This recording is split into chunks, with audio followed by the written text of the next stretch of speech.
प्रियंका गांधी, प्रियंका गांधी। मेरे साथ एक बार कहिए, हर हर नर्मदे, नर्मदा मैया की जय। सबसे पहले तो अपनी बहनों का और अपने भाइयों का स्वागत करना चाहती हूँ, जो इतने समय से इतनी कड़ी धूप में मेरा इंतजार कर रहे हैं। आप सबको बहुत बहुत धन्यवाद और इस सभा में आपका स्वागत।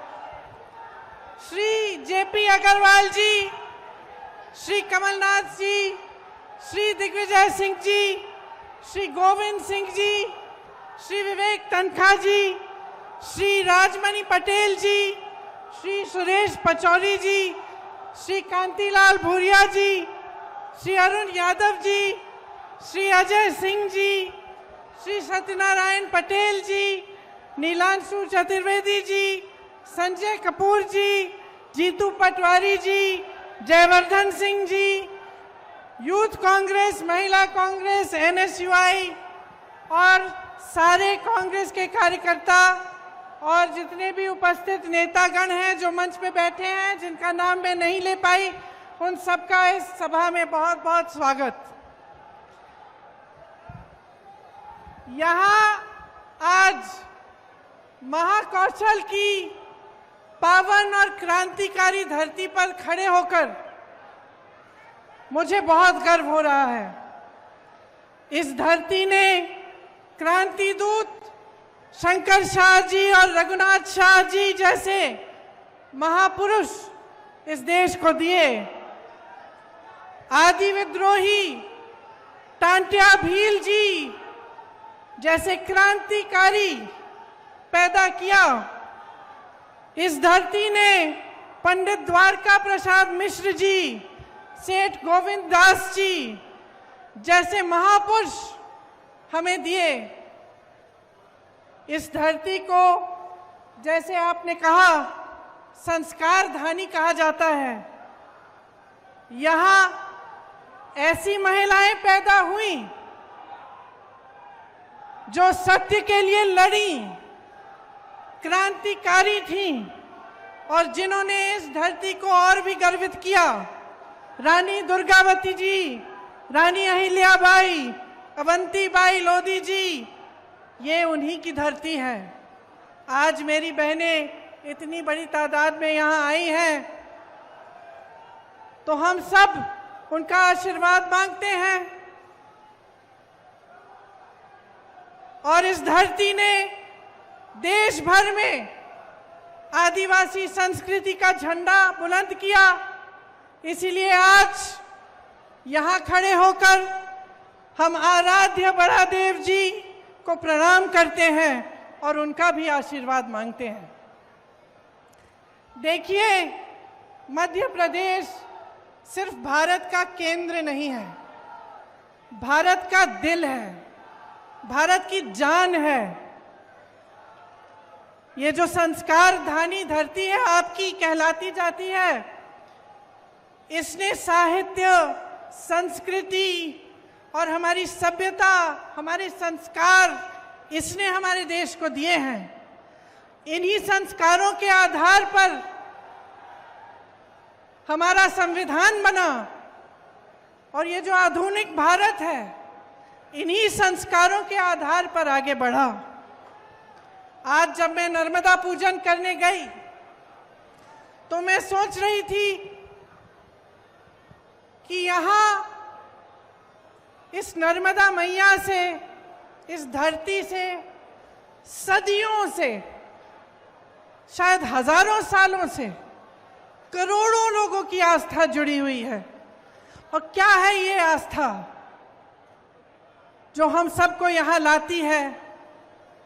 हम सब नर्मदा पूजन करते हैं, हमारे दिलों में वही भावना होती है जो भावना सदियों पहले उन लोगों में होती, उनके दिलों में होती होगी जो यहीं पर आके नर्मदा पूजन करते थे। मैं सोच रही थी कि ये जो आस्था होती है धर्म में, इस तरह की आस्था राजनीति में भी होनी चाहिए।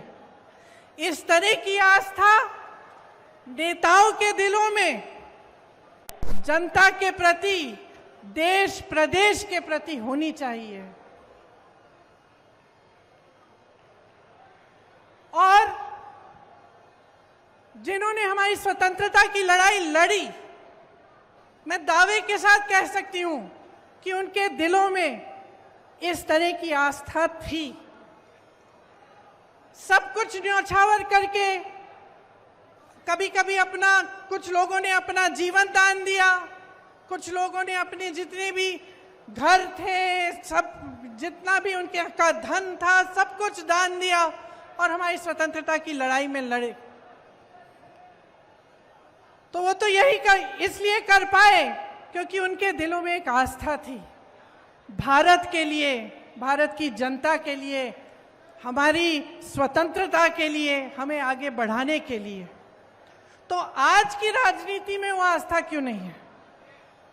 ये कर्मकांड क्यों बन गया है कि चुनाव के समय आकर घोषणाएं हो जाती हैं, तमाम आपको वादे किए जाते हैं, लेकिन उन वादों में जो वादा करता है उसकी खुद की आस्था नहीं है, उसकी खुद का विश्वास नहीं होता, करके चले जाता है।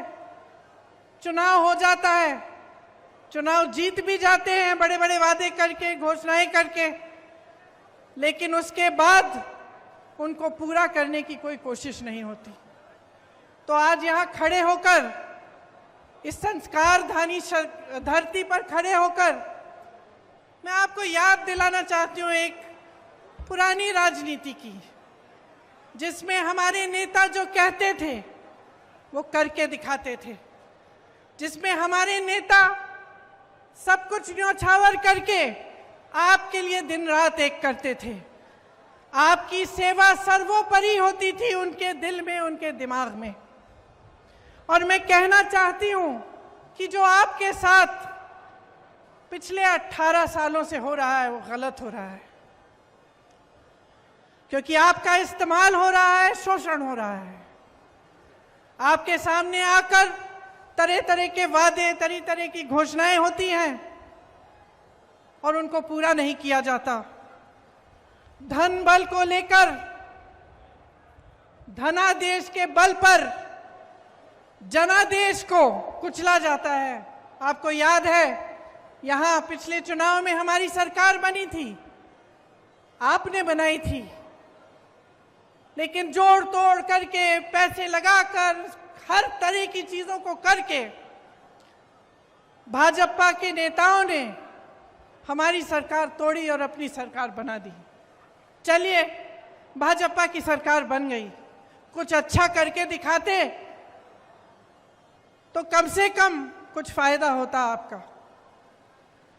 लेकिन मुझे खुद ताज्जुब हुआ, आज मैं अपने नोट पढ़ रही थी यहाँ आने के लिए, भाषण देने के लिए, तो मैं पढ़ रही थी कि कितनी बेरोजगारी है, कि शिक्षा के कोई संस्थान नहीं खोले, महंगाई कितनी बढ़ गई है। और मुझे ताज्जुब हुआ ये पढ़ के कि 3 सालों में इन्होंने मात्र 21 सरकारी नौकरी दी हैं।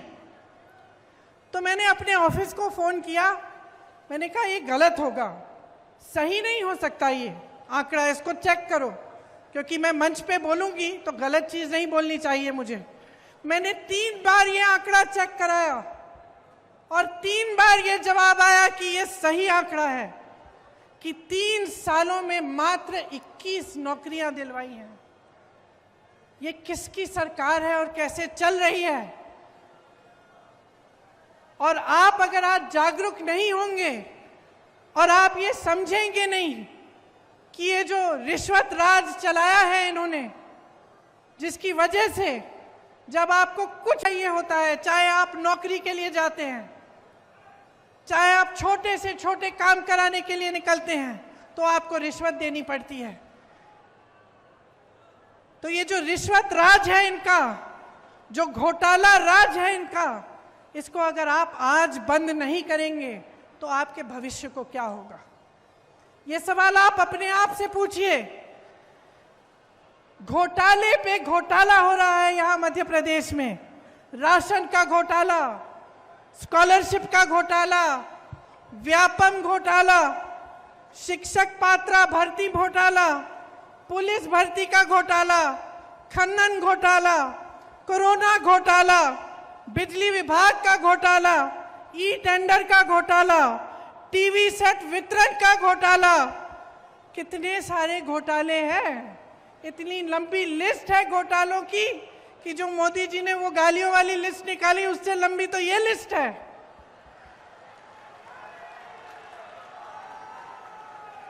इन्होंने नर्मदा मैया को नहीं छोड़ा, खनन करा रहे हैं वहां, महाकाल के कॉरिडोर को नहीं छोड़ा। एक पुजारी जी है महाकाल के, मेरा उनसे संपर्क है, उन्होंने मुझे वीडियो भेजा कि तेज हवा चल रही है और जितनी इमारतें इन्होंने बनाई हैं सारी गिर रही हैं, क्योंकि उसमें भी घोटाला किया, उसमें भी किसी ने पैसे खाए हैं। तो कहाँ रुकेंगे ये लोग? और जो आपकी संस्कृति है, जो यहाँ के संस्कार हैं, उनका आप याद कब दिलाएंगे नेताओं को? ये मैं आपसे पूछना चाहती हूँ। 220 महीनों के शासन में 225 घोटाले किए हैं इन्होंने। तकरीबन हर महीने एक नया घोटाला कर रहे हैं।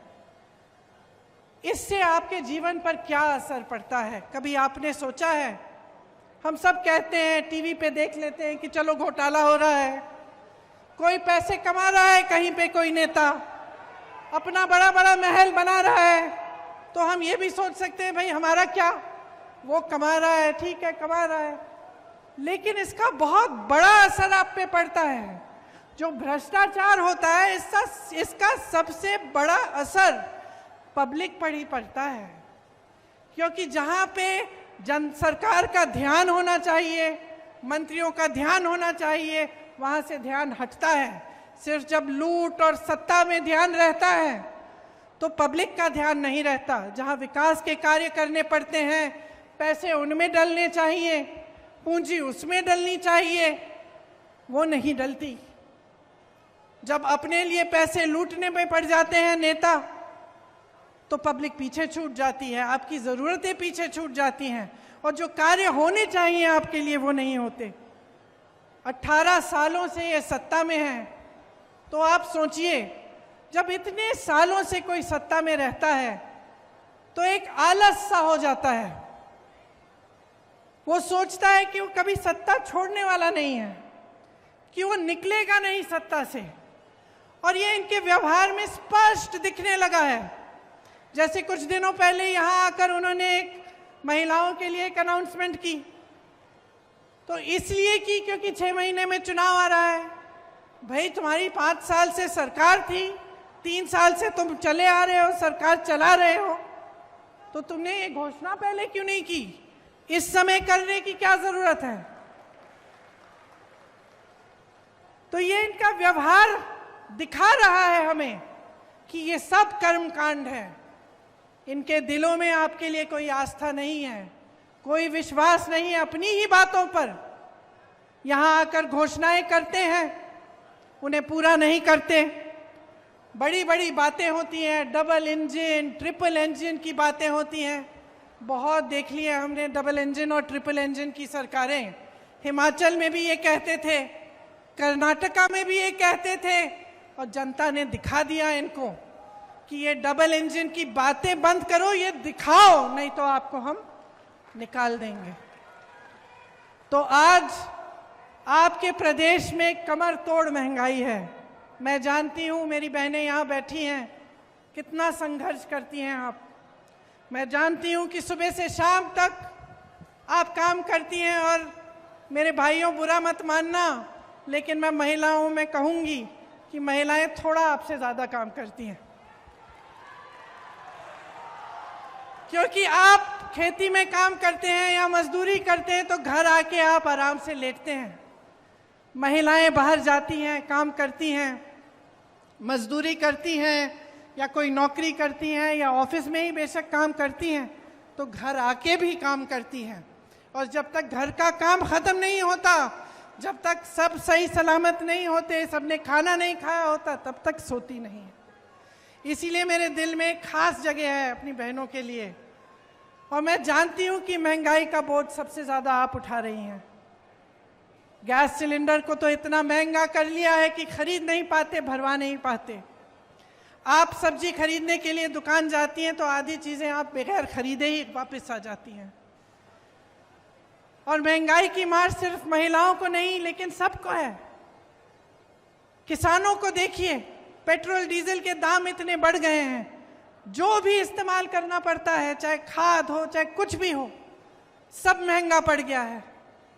बहुत ज़्यादा महंगाई हो गई है। आपके प्रदेश में भयंकर बेरोजगारी है। जैसे मैंने कहा, शर्म की बात है कि एक सरकार 3 सालों में मात्र 21 सरकारी नौकरी दे रही है। तमाम पद खाली पड़े हुए हैं। हमारे नौजवान भाई बहन मेहनत करते हैं, पढ़ाई करते हैं भर्ती के इम्तिहानों के लिए, कुछ ना कुछ हो जाता है, घोटाला हो जाता है, कुछ ना कुछ लीक हो जाता है पेपर, कोई गड़बड़ हो जाती है। जितने पैसे उनके माँ बाप ने खर्चे उनके फीस पे, सब बर्बाद हो जाते हैं। जितने महीने उन्होंने पढ़ाई की वो सब बर्बाद हो जाते हैं। पेपर देते हैं, पेपर का कोई नतीजा नहीं निकलता, कोई नौकरी नहीं मिलती, पद खाली पड़े हैं, नौजवान खाली पड़े हैं, लेकिन सरकार कुछ कर नहीं रही है। आदिवासियों की दुर्दशा हो गई है आपके प्रदेश में। आपको याद होगा कि इंदिरा जी कितना काम करती थी आदिवासियों के लिए, पिछड़े वर्गों के लिए, और आज आपकी दुर्दशा है। अत्याचार बढ़ रहे हैं, चाहे बुजुर्गों पे, चाहे बच्चों पे, चाहे आदिवासियों पे, चाहे दलितों पे। तो तमाम जो जितने भी आंकड़े हैं, जो सब कुछ दिखा रहा है आपको, जो आप अपने अनुभव से आप देख रहे हैं अपने जीवन में, वो कुछ कह रहा है। और मीडिया, इश्तिहार, बड़े बड़े पोस्टर, बड़ी बड़ी होर्डिंग कुछ और कह रहे हैं। मुझे एक कहानी याद आई। एक किसान था, बहुत मेहनत करता था बेचारा, कड़ी धूप में जाकर खेती करता था, लेकिन उसकी एक आदत थी, सुबह निकलने से पहले छोटा सा पुराना टीवी था उसका, टीवी में वो खबर देख लेता था। तो एक दिन बड़ी धूप थी, खबर में आया कि बारिश आने वाली है। तो उसने कहा चलो आज सिंचाई नहीं करेंगे, आज तो खूब बारिश आएगी। निकला काम के लिए, पूरे दिन धूप रही, बारिश नहीं आई। उसने सोचा चलो खबर गलत होगी, कल सिंचाई कर लेंगे। घर आ गया, अगले दिन फिर निकला, फिर खबर देख ली, फिर खबर में आया कि बारिश आने वाली है, फिर उसने सिंचाई नहीं की। ऐसे 5, 6, 7 दिन गुजर गए और वो इसी इंतजार में रहा कि भाई आज बारिश आएगी। बारिश नहीं आई, खेती एकदम सूख गई। घर आके रोने लगा। तो फिर रोने लगा, अपने गुरुजी के पास गया कि भाई मैं तो इंतजार कर रहा था, मेरा सारा खेत सूख गया, मैं क्या करूं। तो उसके गुरुजी ने उसको कहा, अरे मूर्ख, तुमने अपने अनुभव से नहीं देखा क्या हो रहा था?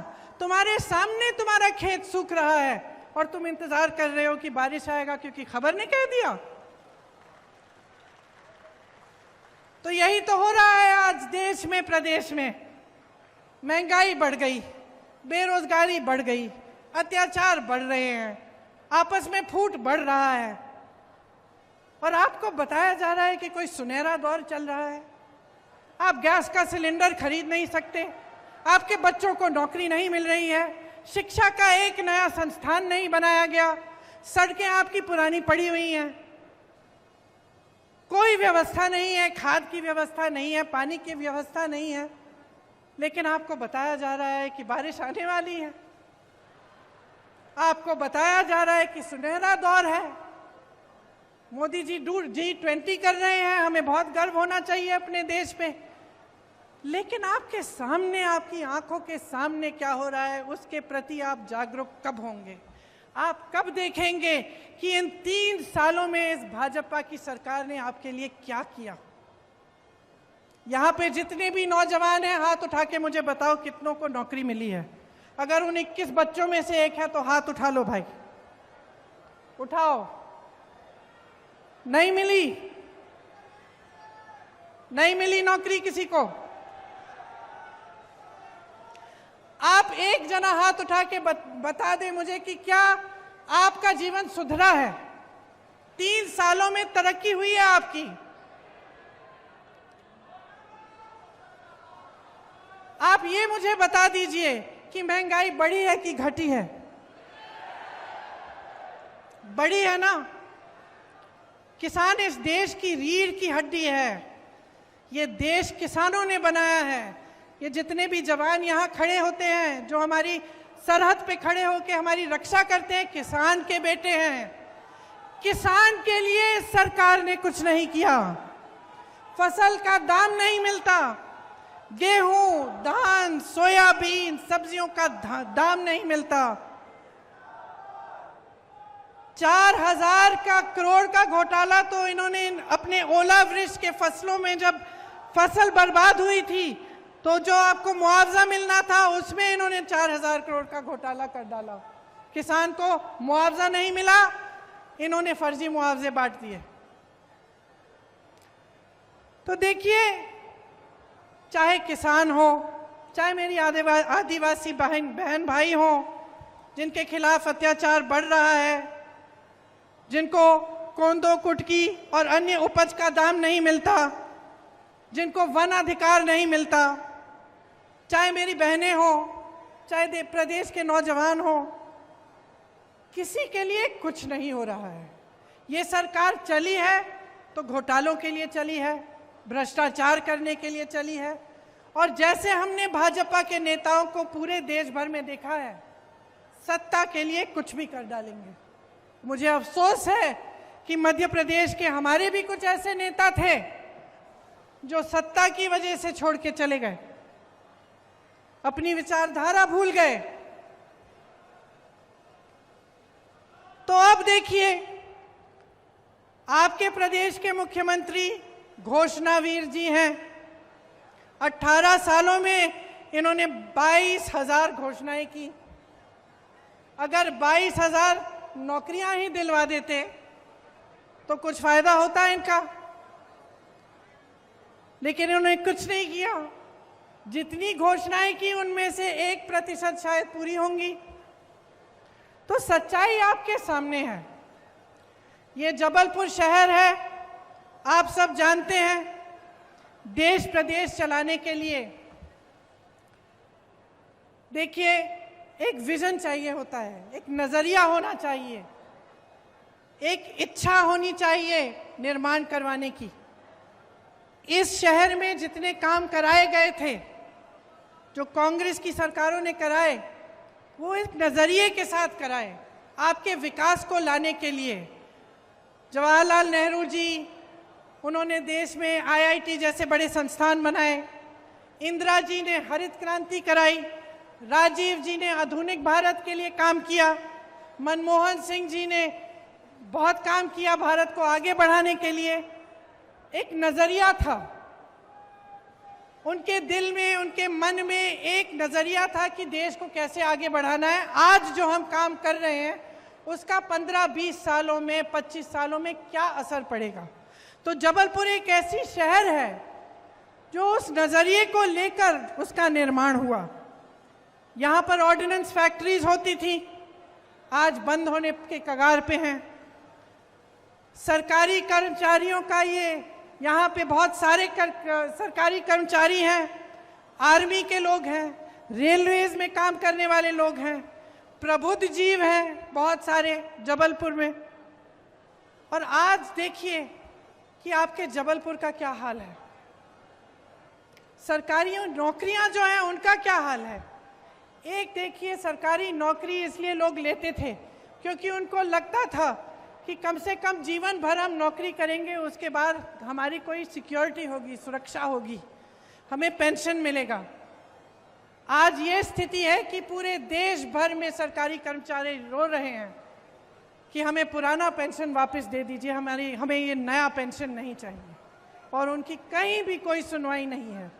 सिर्फ कांग्रेस के प्रदेशों में, हिमाचल प्रदेश में, छत्तीसगढ़ में, राजस्थान में पुराना पेंशन फिर से लागू हुआ है। क्योंकि जैसे मैंने कहा, 2 तरह की राजनीति है इस देश में।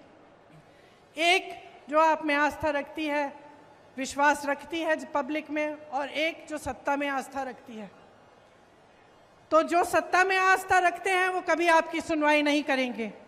कांग्रेस पार्टी आपकी सुनवाई करती है। जहां जहां हमारी सरकारें हैं, आप खुद देखिए और खुद आकलन करिए कि जो कहा है वो किया है कि नहीं। अभी अभी कर्नाटका में सरकार बनी है, 5 गारंटी दिए थे, 5 के 5 गारंटी कैबिनेट में पास हुए हैं। राजस्थान में पुराना पेंशन लागू है। तमाम ऐसी स्कीमें हैं जिनका वादा चुनाव में किया था, आज लागू हो रही हैं। यहाँ बगल में छत्तीसगढ़ है, छत्तीसगढ़ में सबसे ज्यादा किसानों को धान का दाम मिल रहा है पूरे देश भर में। छत्तीसगढ़ में भी पुरानी पेंशन लागू है। आप हिमाचल को देखिए, जो वादे किए वो पूरे करने जा रहे हैं। इसीलिए मैं आग्रह करती हूं कि आप जागरूक बनिए और जो सच्चाई है उसको पहचानिए। आपके सामने जो हो रहा है, आप जीवन में जो संघर्ष कर रहे हैं, वो संघर्ष बढ़ रहा है, इसको समझिए। और ये देखिए कि कांग्रेस पार्टी के नेता, कांग्रेस पार्टी की सरकारें अपने प्रदेशों में क्या कर रही हैं, और आपको खुद समझ में आ जाएगा कि जब कांग्रेस की सरकार मध्य प्रदेश में आई थी, जिससे पहले कि भाजपा ने उसको गिराकर ये सरकार बनाई, तब उन्हीं 1.5 सालों में कितना काम किया गया। 27 लाख किसानों का 11,600 करोड़ कर्ज माफ किया उन 1.5 सालों में। सामाजिक सुरक्षा पेंशन को 300 रुपए से 600 रुपए तक बढ़ाया गया था। 1 करोड़ परिवारों को 100 रुपए में 100 यूनिट बिजली योजना का फायदा हुआ था। 1000 गौशालाओं का निर्माण हुआ था। आदिवासियों के लिए 12,000 बर्तन बैंक बनाए गए थे। ये सब काम 1.5 साल में कांग्रेस की सरकार ने किया, और आज भी ऐसे ही काम कांग्रेस की सरकारें जहां जहां उनकी सरकार है वहां पे कर रही हैं। तो बहनों और भाइयों, हम आपके सामने कुछ ऐसे गारंटी लाए हैं जिनके बारे में अब आपको मैं बताऊंगी, जो हम 100% लागू करेंगे।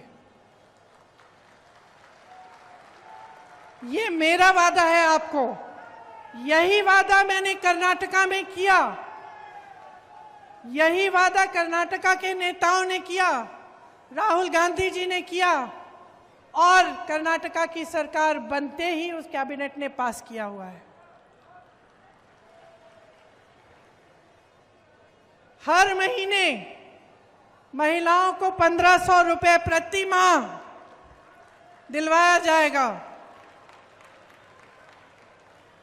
गैस का सिलेंडर 1000 रुपए का नहीं, 500 रुपए का आपको मिलेगा। आपके लिए 100 यूनिट बिजली माफ होंगे, सबके लिए। 200 यूनिट बिजली बिल की हाफ होगी, मतलब आधी। हम मध्य प्रदेश में भी पुराना पेंशन लागू करेंगे। आपका दर्द हम समझते हैं,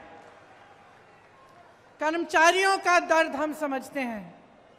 आप देखिए इन्होंने क्या नहीं किया। आर्मी में भी इन्होंने 4 साल का वो कर दिया है, कर्मचारियों का पेंशन कटवा दिया है। तो हम कह रहे हैं कि सरकारी कर्मचारी सारे सुन लें, पुरानी पेंशन लागू होगी।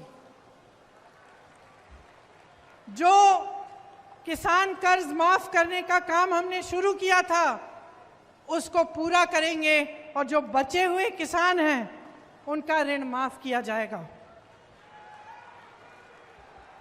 ये हमारी गारंटी है। और देखिए, दिल से मैं कह रही हूं कि बहुत साल हो गए, केंद्र में 9 साल हो रहे हैं, आपके प्रदेश में 18 साल हो रहे हैं। ये राजनीति बहुत आगे बढ़ चुकी है, जो आपको नकार रही है, आपकी जरूरतों को नकार रही है। हर बार आपके जज्बातों को उभारा जाता है, इधर उधर की बातें की जाती हैं। कमलनाथ जी ने कहा, हम भारतीय हैं, हम सबके लिए धर्म से बड़ा कुछ नहीं है, हमारी आस्था से बड़ा कुछ नहीं है। चाहे हम किसी भी धर्म के हो, हम उसे दिल में मानते हैं, वो हमारे लिए सर्वोपरि है। लेकिन उसका मतलब ये नहीं है कि पब्लिक को बहकाया जाए, कि पब्लिक के जज्बातों को उभार कर वोट मांगा जाए, उसका मतलब नहीं है।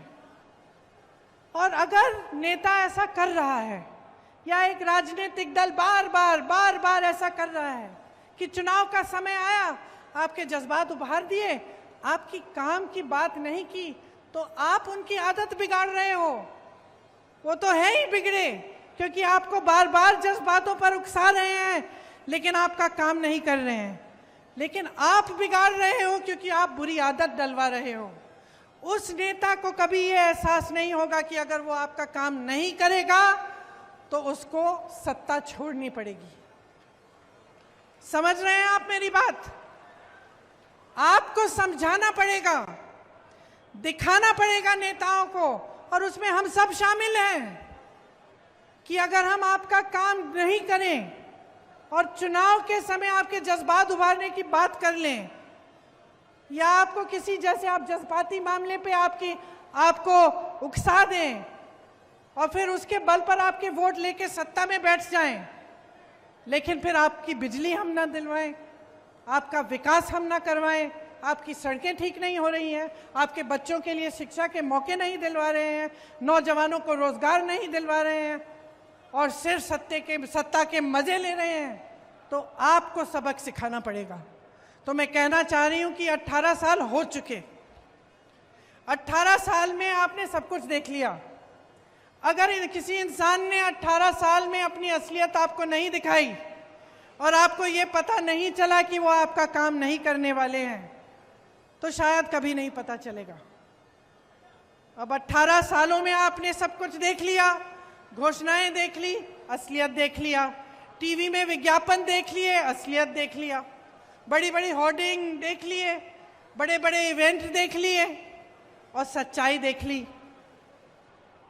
तो अब आप तय करिए, बच्चों के भविष्य का निर्माण करना है कि नहीं? करना है कि नहीं? करना है। अपने देश प्रदेश को विकसित बनाना है कि नहीं? अपने नेताओं को जवाबदेह बनाना है कि नहीं? बनाना है ना?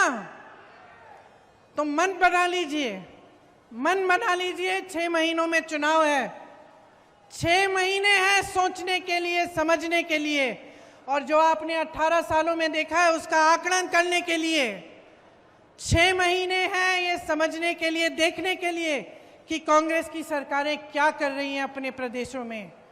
जागरूक बनकर देखिए, समझिए, सुनिए और अपना वोट अपने पक्ष में डालिए।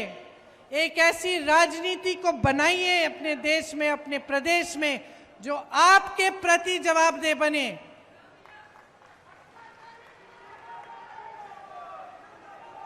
बहुत हो गया ये भ्रष्टाचार, आपको गुमराह करने का बहुत काम हो गया। आप नेताओं को मजबूर करिए कि जब इस मंच पे खड़े होते हैं तो आपके सामने सच बोले, नहीं तो आप उनको सत्ता से निकाल देंगे। यही आग्रह है मेरा आपसे। और खामखा चुनाव की वजह से मैं यहां खड़े होकर किसी की आलोचना करने नहीं आई हूं, मैं सिर्फ आपको जागरूक करने आई हूं। मैं आपसे वोट मांगने नहीं आई हूं, मैं आपसे जागरूकता मांगने आई हूं, क्योंकि मैं जानती हूं कि कितने संघर्ष के साथ, कितनी मुसीबतों का सामना करके कितनी मुश्किल से निर्माण होता है।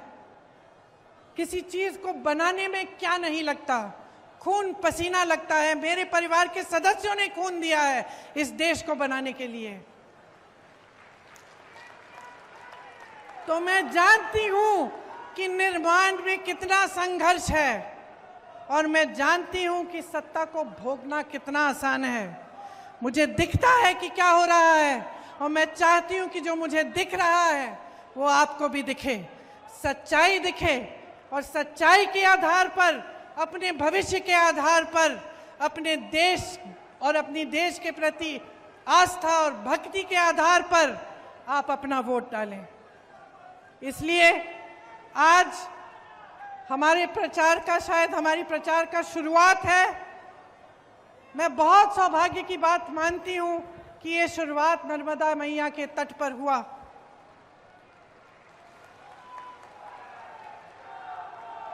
क्योंकि हम सब जो यहाँ पे बैठे हैं इस मंच पर,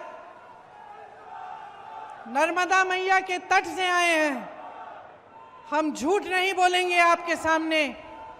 हमारी एक ही सच्चाई है, हम देश के लिए समर्पित हैं, आपके लिए समर्पित हैं और पूरी निष्ठा से, प्रेम से आपके लिए दिन रात काम करेंगे।